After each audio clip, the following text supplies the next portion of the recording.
The Los Angeles Lakers finds themselves in a terrible position, being down 0-3 to the Denver Nuggets, losing 11 in a row. We're going to talk about today who's most to blame for the Lakers not being able to get a win against against the Denver Nuggets so far.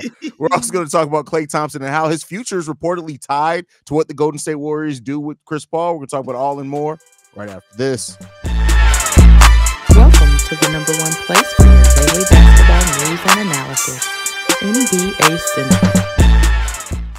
What's going on, basketball fans? Welcome to another episode of NBA Central, your number one spot for everything basketball related. We got Big Kev in the building, Stevo, and Bobby.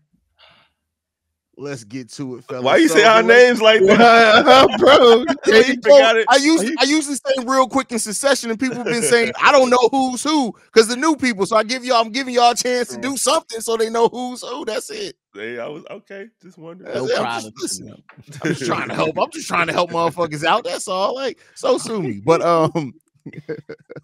the Los Angeles Lakers are down 0-3 to the Denver Nuggets. They have not been able to, despite looking good at periods of some of these games, the Denver Nuggets have just always found a way to close out against the Lakers. First up, I'm going to ask you guys this. Do you guys think that the Lakers can make this series interesting at all, or are you predicting the sweep? I think they it's not going to be a sweep. I think they win game 4. Just okay. from a pride perspective. LeBron, his legacy is, people are really butthurt about this. Like, big LeBron fans are really butthurt. They done dug all the way into the archives to say, oh, well, Jordan lost to the Celtics 13 straight times between the years of 85 and 86. I'm like, man, all that. They can make it interesting. Not a series, though. I doubt that they win more than one game in this series, because Denver's just clearly the better team, and their others are stepping up more than the Lakers' others right now. Agree with that. Yeah, like they could get a game. They can have a night where everybody's clicking, but they have yet to have a stretch of games where I feel like they can be some real damage when it comes, especially down to this team. This team, Denver, is just, as a team, one of the best teams, if not the best team in the league. They've been playing with each other far longer than most of everybody in the league. That's including the East rosters as well. Good coaching, good system, good program, good culture.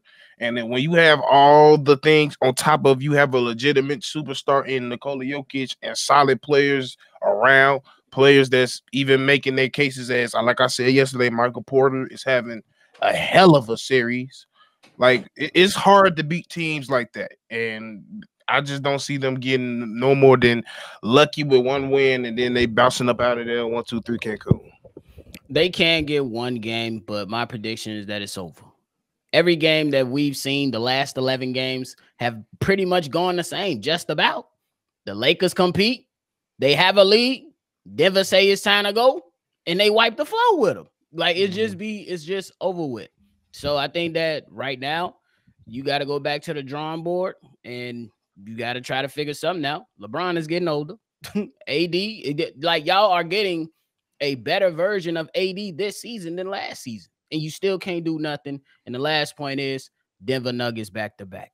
I don't see a team beating them. Yeah, the Denver Nuggets are at that place where it really looks like they're just toying with the Lakers. Like, it's almost like they let the Lakers get a little bit of confidence in it, like get a run in there, and they're just like, all right, bet, let's go ahead and knock this on out. Fact. Like, it's and that's just how it seems like. It's like they're toying with him.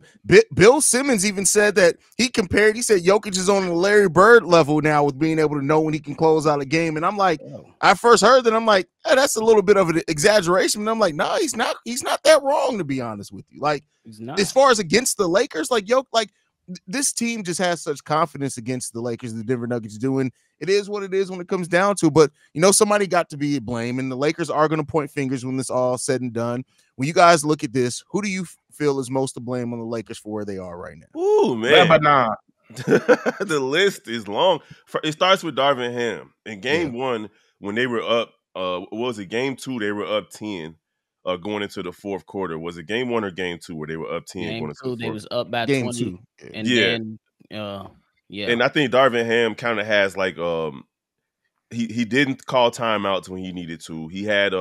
He still had AD on the bench late in the fourth quarter when he was cooking, even though he was in foul trouble.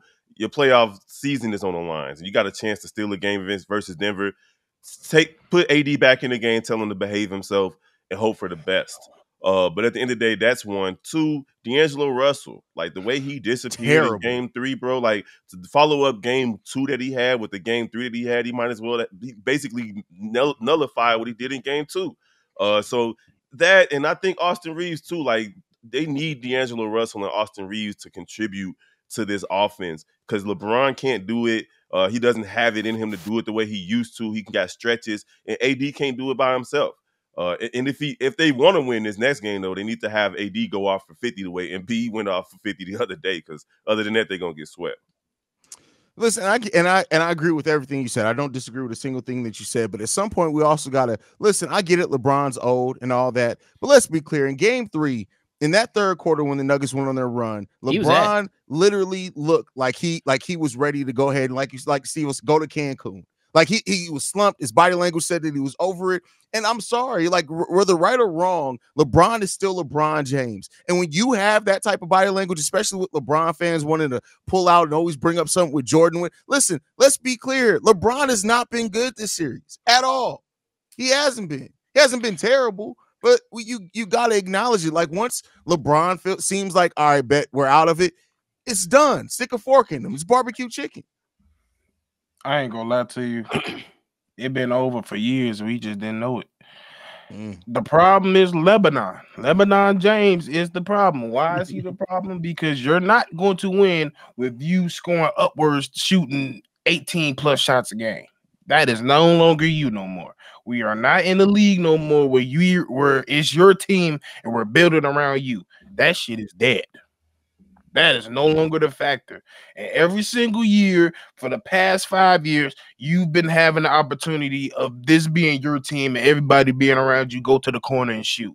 That shit don't work unless you're being prime, one of the best players LeBron's we've seen. And we're not getting that no more. We're getting 39, 40-year-old. He can still look amazing doing it, but we ain't winning LeBron. And at the end of the day, you just let this drag on way too long. They played through AD, though, the last couple of games. Like, they've been playing through Anthony Davis. I'm not saying that, but I don't think you're going to be able to win when the last 2 games you've been scoring, you've been averaging 19 and 20 shots. You don't need that from you. And we don't. I'm with you on that point, Steve-O, because the best brand of Lakers basketball we've seen this series was Game 2. Everybody was eating, and you had multiple players involved. And what LeBron James come out and do in the second half? He ran pick and roll. He stopped getting his teammates involved, and that's what. And that's how they eventually allowed the Nuggets to come back into this game. And then in Game 3, he got back cut at the back cut at the back cut at Eric Gordon, and he was just like, "If y'all gonna keep giving it to me, I'm gonna take it." But when we talk about who's to blame, I gotta point out Rob Pelinka, at least in this regard. Last year, we seen D'Angelo Russell against this team. He didn't do Shaq shit. Same thing is happening right now. And you know that there was a guy down there in Atlanta, and it seemed like they don't know what they wanted to do. Part ways with Austin Reeves and D'Angelo Russell. What are we holding on to them for? You don't have LeBron for a very long time, and this is the healthiest we've seen Anthony Davis in like the last 3 or 4 years. Yeah. So starters at Rob Pelinka, and I can go on about Darvin Ham, but y'all know the story with him. What they signed Austin Reeves to, like 4 years? 4 years, yeah. I think it was 4 years, but it was like I think it was something. Yeah, it was something like it that. Wasn't much. It wasn't much though. It was like 4 years, 56 million or something like that. Yeah, something like that. But I will have to say this. That's all I'm saying. Y'all you could have made some moves to get rid of that because the lineups don't make sense to me. What is the point of having Gabe Vincent on there if you're just gonna stick him in the corner and tell him to play defense? But that's how effective he was in Miami. They got Reeves on a 4-year, $53.8 million deal. Mm-hmm. And that's my thing. Like I don't even think that's to say that D'Angelo Russell is a bad player. I don't think he's a bad player. I just think he's a player that doesn't fit. D'Angelo Russell has never been a player where you could go tell him to stand in the corner and catch and shoot. He has his nights when he can get hot, but that's not his game. That's just simply not his game. And ever since y'all took him out of Brooklyn, he's been spotty, and he's going to forever look spotty. And no matter who you bring on this team, with LeBron, if you're going to have him being the focal point, LeBron, they're going to look spotty. Yeah. That's a fact. That's a fact. It's just, I mean, and we'll see what Rob Pelinka does. Like he had that one trade deadline where he got really, really active. Hasn't done a whole hell of a lot since then. But this needs to be a wake up call because, as the point, like Rob Pelinka is also at blame. He built this, and you've now potentially wasted a healthy AD season. And until I see it, I'm not going to just automatically assume he's going to be healthy again like this. Like so, you wasted a solid year. And I think if they would have actually like Trae Young ain't ended no game with no 0 points and all the opportunities. And I like D'Angelo Russell too. I'm not a crazy fan, but I like him. But I know Trae Young, if Jackson Haize is in the game, he's a lob threat the entire time. Didn't the Lakers try to the Lakers don't utilize their bigs like that. But I was about to say, you gotta let Trae do that though. Are they gonna let Trae do that? Weren't the Lakers in the running for the Zach LaVine? And when Zach LaVine made his announcement that he wanted to be traded, I mean, it was I don't think he's gonna run. But then it said that they prioritized, like they prioritized OG Anunoby before he got traded before Zach LaVine. They had a couple of people else above trading for Zach LaVine. Now they could look to revisit that this summer. They very well could. I wouldn't be surprised. But we'll see what happens with that. We will. They still ain't got no draft picks. Man, all I gotta say is, that's true too. Like I said, if you're gonna still play this brand of this is LeBron team, you're not gonna win nothing. You're just simply not. And until y'all figure that out, and that's the only reason why I'm not giving that much credence to Rob, because he did everything in that trade deadline to get this team. So it's like I kind of want to see what I could get out of it. And it's only been 2 years to this day, but he can't sit with this team after this year. I think just real quick, I think one major key right here was not trying to find a big that can affect the game in a way that Dwight Howard was able to when they won the 2020 championship, because they went against Denver and they went against Denver, and Dwight Howard gave this man problems. I ain't saying you had to go re-sign him, but you needed a guy like that can, you know what I'm saying, be in the post with him and be a little more physical, try to, rough him up a little bit. But that's a big miss. And then you asking AD to do it, and on the offensive and defensive side. It's crazy. Yeah, that's crazy. We'll see, man. The Lakers got some answers that they need to find this offseason, and that's just to make this team make sense. And I mean, maybe some of those answers are made for them, because if LeBron truly wants to go play with Bronny, maybe they don't even have to worry about the LeBron aspect of it, and it sends them to really start making some decisions with that roster. Here's one more quick thing. I was about to say one more quick thing. Rob Pelinka, don't you think about it. Don't you think about it. Don't you go get no fucking Bronny. I'm telling you right now. Don't you think about it. He already thinking about it. He's thinking about it. But here's the thing, though. Bron is also chewing up the cap. Like LeBron at the point in his career where he doesn't have to make $50 million, $60 million a year. But he's not taking no pay cuts. And that makes it difficult for the teams that he's on, the teams that he's played for, to build around him the right way. I'll make him, bro. You got a lifetime deal with Nike, motherfucker. You ain't.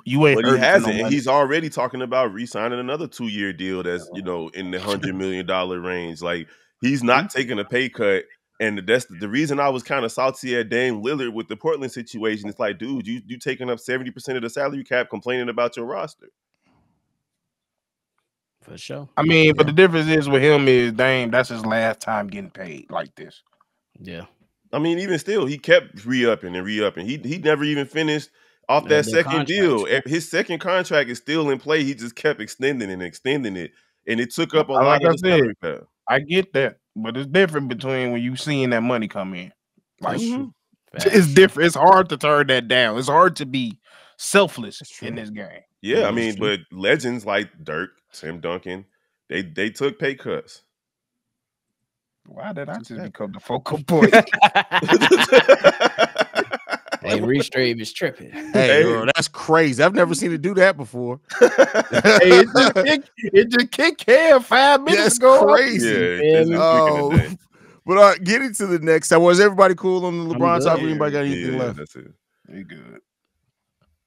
All right, bet. So with the next topic I want to talk about this is that it's been now kind of reported, that Athletic talked about it, that the Golden State Warriors are not against bringing back Klay Thompson. It's just that it's kind of tied to what they can do with Chris Paul. So reportedly, direct quote here, if the Warriors use Paul's contract in a trade that brings back a large salary, it'll be a pre-free agency signal that that Thompson could be on the move. Warriors owner has expressed an expectation that they duck the second apron and even a desire to get under the luxury tax. If Paul's contract is shed entirely, that generates room for Thompson's contract that still keeps their books manageable. So the Golden State Warriors have been one of those teams that haven't really ever cared about the luxury tax because they've made so much money. Maybe them seeing the end of that dynasty, they want to start kind of, keep the books as manageable as possible so they can have some flexibility to find the next version of that roster. What do you guys think about Klay Thompson's future and everything that he's meant to that team being in a lot of ways linked to what if they can find a taker for Chris Paul without taking a lot of salary back? I mean, I don't think they should have when they got Chris Paul to begin with. Like it was an odd decision to bring Chris Paul in, but they did it, and the results are the results. As far as Klay Thompson is concerned, if he has to completely be bought into coming off the bench. The Warriors are a better team with him coming off the bench, and if he comes into the season prepared to do that and even make a run for the sixth man of the year, come out and be solid, average 12 to 15 points off the bench, I think that'll be good for him. Unfortunately, though, it might be time to move on from Klay Thompson. Like, it might be time. It'll be cool to see him retire a Warrior, right? Because he's a Warrior. Like, you think of the Splash Brothers, so on and so forth. And I'm pretty sure Steph don't want to see him go. But Golden State got a lot of decisions to make because Moses Moody, for example, he played much better as a starter than he did coming off the bench this season. He plays way better defense because Klay just doesn't have it anymore. He doesn't have the lateral quickness, his Achilles injury, he had knee tears, so on and so forth. He was like, I think, the 10th worst defender on the team, on the Golden State's team this season. So they might need to move on. But if they're thinking about bringing him back, it has to be exclusively as a sixth man. Okay. Yeah, I don't know what the fuck they thinking, bro. I really don't. Like, I don't know what the fuck they was thinking about getting goddamn Chris Paul to begin with. He should have stayed his ass in Phoenix because but Devin Booker ain't been the same since he left. So Facts. If I'm Chris Paul, I don't even want to come back. So I'm with Kev.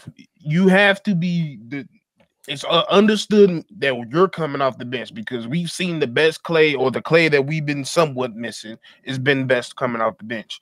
And we might have to talk about that money because you still making too much money. So that, on top of he got to be bought into coming off the bench. And to me, there's no point of bringing back Chris Paul. Even in the small sample size that we did get, he didn't do much or put any fear in any heart. He just don't fit the scheme. So like I said, I feel like he need to go back to Phoenix and do something else. So yeah, there is a place in time where I can see Klay being back on this team, but it got to be off the bench. And if he don't feel like coming off to the bench, hey, the Sangwon Tigers will take you. Funny. That's crazy. Hey. But hey, I think that, look, I'm okay with bringing him back. Obviously, he's going to talk about money and, the role. I'm with you guys. I believe that the role should be off the bench. I think that along with Chris Paul, though, the Warriors definitely need to get him off the books. And I think it's time to wrap up Andrew Wiggins and get him up out of town. Andrew Wiggins has slipped back into that Minnesota version. He came in, he was nice, and then he fell off. He got with Golden State. He was nice. Now he's falling off. It's time for him to move on. I would definitely get him off my books. And then you got to see if you can continue to build this thing out and find other ways and solutions to help your team. You need more size, and you need some more talent up in here if you want to continue to carry this thing going. But regarding Klay Thompson, he definitely got to come off the bench. What you mean by wrap up Wiggins? You talking about wrap him up like a FedEx package and ship him up out of there? Ship his ass up out of town, bro. It's time to go. It's time, bro. Like, yeah, it is. And don't get me wrong. Like, Wiggins had, when the first few 3 years there, he's played great, and he really stepped his game up. in a way that people were ready to count Wiggins out, and he played an important role for that team to win the title. But now I think whereas Wiggins, they looked at Wiggins and Poole potentially being kind of the passing of the guard. Passing of the guard. But who else? Wiseman, kind of hoping that they were going to be the next guard. They're not. But Kuminga, Moody, these Podziemski, they've shown you guys that they can be something for you. I'm not saying that you build around them, but they have shown that they can be players that you build with at the very least. And I think it's time to start getting everything in line. If you want to clear out some books so you can keep your guys there that you drafted and they can ride off to the sunset, retire as Warriors, I understand that. But then you got to start cutting some of these other strings loose and let these young guys really thrive and start finding ways to start putting players around them that complement what they can bring to this team. Because they only got like 2 more years of Steph Curry, maybe 3. Yeah. I mean, Steph was still like Steph's credit, still playing at an extremely high level for his age. Yeah. Mm-hmm. So y'all let me know if I'm being too soap opera-y. Okay. When they won a championship, it was Wiggins and Jordan Poole that got paid, right? Mm-hmm. Yeah. Those I feel like Jordan Poole was his homie. Y'all let me know if I'm doing too much and looking into it. But his man's got shipped out of town, and his whole thing went with Jordan Poole to Washington. Yeah, well, there should be something to that. I never thought about that, but there could absolutely be something to that. That's valid. But then there's also, all the weird off the court stuff that he's been going through the last 2 seasons now at this point. Fair enough. Yep. It was like super rumors about what was going on in his personal life. Even this season, he had to sit out for a little while because of some off the court stuff. And that just didn't help the Golden State Warriors at all. Like they needed him, especially with Draymond going through the things that's another thing that Golden State did that was stupid, which was give him that $100 million contract. Like that was dumb. I mean, I get it. It was a legacy package. Like we appreciate everything that you've done, but they could have gave him a nice little sending off party. Like we appreciate everything you've done. Now go play at a different. Listen, go play another team for another team, but we don't got to give you $100 million to show you that we appreciate you. Because he was already not himself when they gave him the contract. Like Draymond hasn't been as effective as he could be for the last 2 or 3 years. Like really the last championship they won. So to give him that contract was stupid on top of the Chris Paul contract. And now they're in a situation where they got to pay Klay or ship him out. Don't make the same mistake that they made with Draymond. Get him that $15 million and that statue and call it a day. And my mama. Me. And they should have they should have a trio of a statue, by the way. That should be the first team to have a statue of all 3 players, the big 3.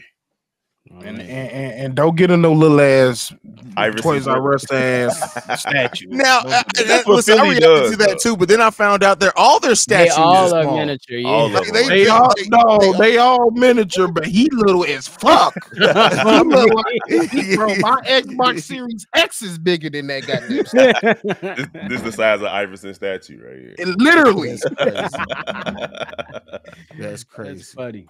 But I mean, listen, it's gonna be. I can't wait to see what the Warriors do and how they take their roster going forward and what they do there. But I do hope that they put these young guys in a better situation. Like what Steph, Klay, and Draymond have done there is historic. They had a true dynasty that lasted a decade.